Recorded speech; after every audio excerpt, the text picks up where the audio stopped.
চরণে আমার কোটি কোটি প্রণাম। পরমারাধ্যা জগজ্জননী শ্রী শ্রী বর্মার চরণে আমার কোটি কোটি প্রণাম। পরম পূজ্যপাদ শ্রী শ্রী বরদার চরণে আমার কোটি কোটি প্রণাম।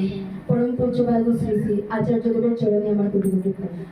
এখানে উপস্থিত সবাইকে আমার আন্তরিক শ্রদ্ধা ও আনন্দিত জয়গুরু। আজ থেকে আমাদের শ্রাবণ পরিক্রমা শুরু হলো, আমাদের বহু প্রতীক্ষিত পুরো শ্রাবণ মাস। আমরা যারা সৎসঙ্গীরা আছি, সৎসঙ্গীদের জন্য এই শ্রাবণ মাস অত্যন্ত আনন্দের মাস, কারণ এই মাস শ্রী শ্রী বড়মার শুভ জন্ম মাস। নিত্যদিনে সংসারের কাজকর্ম এক সাইডে সরিয়ে রেখে সব দুঃখ দুর্দশা বলে আমরা একসঙ্গে সমবেত হই ঠাকুর বড়মার গুণকীর্তন করব বলে। এই যে পুরো শ্রাবণ মাস আমরা ঠাকুর বড়মাকে নিয়ে গুণকীর্তন করব, এটাই তো আমাদের পরম আনন্দ। যাই হোক, আমি নারী নীতির বাণী দিয়ে আজকের আলোচনা প্রসঙ্গ শুরু করছি। নারী শিক্ষার ভিত্তি। বুঝো না, মানুষের সাধারণত ছেলে মেয়েদের শিক্ষা মেয়েদের বোধ, বাক্য, চলন, চরিত্র ও দক্ষতা হইতেই পাইয়া থাকে। তোমাদের এইগুলি যতই পুষ্ট ও পটু হইবে, মানুষের অন্তত ছেলে মেয়েদের শিক্ষার ভিত্তি ততই নিরেট হইবে। হিসাব করিয়া চলিও, পশ্চাতে পস্তাইতে হইবে না। ঠাকুর এখানে কত সুন্দরভাবে, কত সহজভাবে আমাদেরকে বুঝিয়ে বললেন যে একটি মেয়ে হিসেবে আমাদের কি কি করণীয়, অথবা একটি যোগ্য লক্ষ্মী মেয়ে উঠতে গেলে আমাদের কি কি করতে হয়। তো ঠাকুর এখানে প্রথমেই জোর দিলেন আমাদের কথা বলার ধরন, চলা বলা, আচার আচরণ ইত্যাদির উপর। আমাদের অর্থাৎ মেয়েদের আচার আচরণ বা সুশিক্ষার হাতেখড়ি হয় আমাদের পরিবার থেকে। অর্থাৎ আমরা আমাদের মা, কাকিমা, জেঠিমা ওনাদেরকে যেমন তরফ চলতে দেখি, আমরাও কিন্তু সেইভাবেই চলার চেষ্টা করি। আমাদের শিক্ষা, আচার আচরণ, ব্যবহার সাধারণত আমরা মায়েদের কাছ থেকেই পেয়ে থাকি।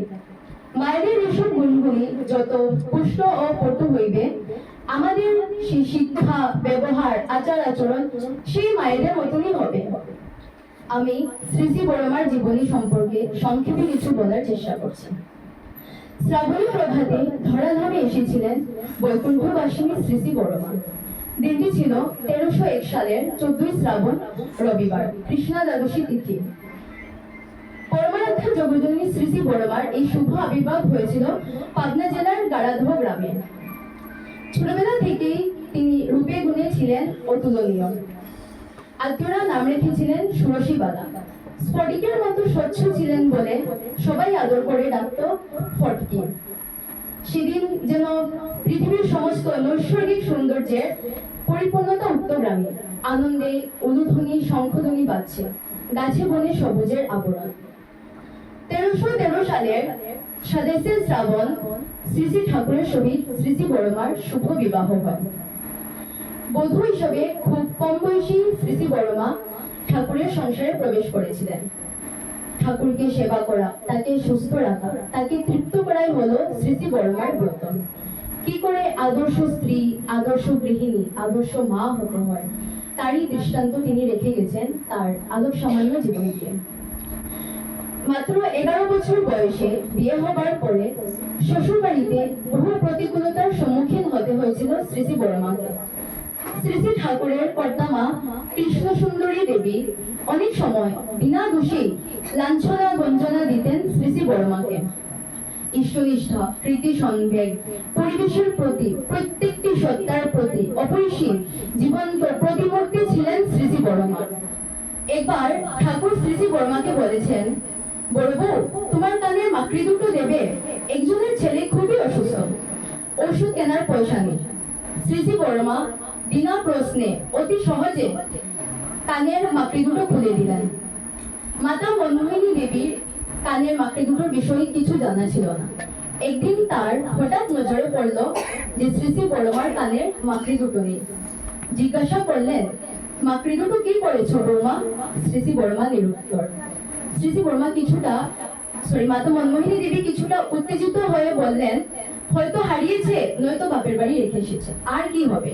কোনো কথাই বললেন না শ্রী শ্রী বড়মা। সবটা সহ্য করে গেলেন।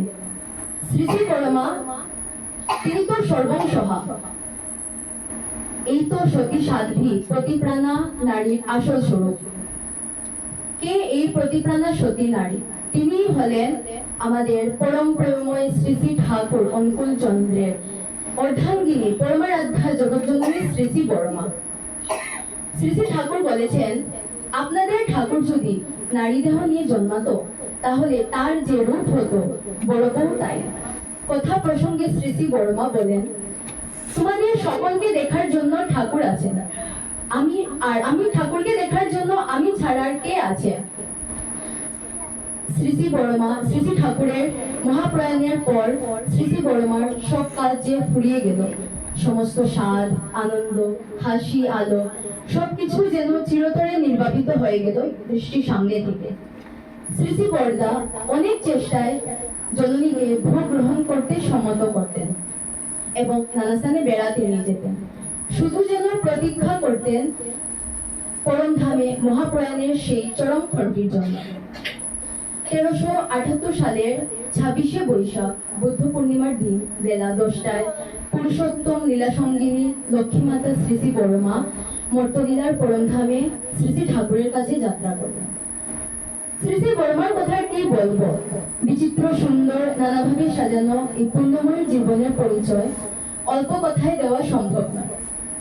শ্রী শ্রী ঠাকুর শ্রী শ্রী বড়মা ও শ্রী শ্রী বড়দার কথা বলা খুব সহজ নয়, কারণ তারা এতই সহজ যে তাদের বুঝিয়ে বলা মনে হয় কারো পক্ষেই সম্ভব নয়। এই ছবিতে একটি বাণী বলছি, যতই আসুক আপদ বিপদ যেমনই হোক প্রাণ, ইষ্টবিতেই আনতে পারে সবার পরিত্রাণ। নিজে সেইভাবে চলবো, অন্যদেরকেও সেইভাবে চালানোর চেষ্টা করব। ঠিকমতো যদি ইষ্টবিতে করি আমরা, মানুষ মৃত্যু থেকেও রক্ষা পায়। যিনি আমার ইষ্ট দেবতা তিনি আমার পরম কল্যাণের পথ। যিনি আমার সঙ্গে তিনি আমাদেরকে যেমন তোরা চলতে বলেন, আমরা যদি সেইভাবে চলি আগ্রহ সহকারে অটুট অনুরাগ নিয়ে, তাহলেই আমাদের জীবন সুন্দর হবে। আমাদের যিনি পরম কল্যাণের পথ, তার নিত্য সেবা করা, নিজে খাওয়ার আগে তাকে খাওয়ানো। আচ্ছা, আমাদের